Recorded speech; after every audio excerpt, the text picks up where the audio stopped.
இன்றைய தேவ வார்த்தை 3 யோவான் 2 பிரியமானவனே, உன் ஆத்துமா வாழ்கிறது போல நீ எல்லாவற்றிலும் வாழ்ந்து சுகமாய் இருக்கும்படி வேண்டுகிறேன். நாம் எல்லாவற்றிலும் சுகமாய் இருக்க வேண்டும் என்பதே கர்த்தருடைய சித்தமாய் இருக்கிறது.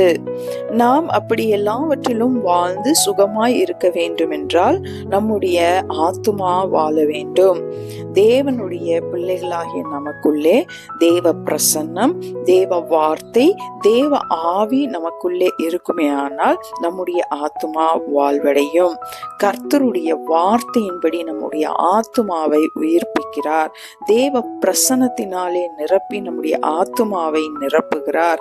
ஆகவே பிரியமானவர்களே, நம்முடைய ஆத்துமா வாழ்வடைவதற்கு இந்த நாளிலே நமக்கு தேவையான தேவ பிரசன்னத்தை, தேவ வல்லமையை, தேவ ஆவியை, தேவ வார்த்தையை நம்முடைய ஆத்துமாவுக்கு நிறைவாக கொடுப்பதற்கு தேவ சமூகத்திலும் தேவ பிரசன்னத்திலும் தேவ வார்த்தையிலும் அதிகமாய் தரித்திருங்கள். உங்கள் ஆத்துமா வாழ்வடையட்டும். ஆமேன், ஆமேன்.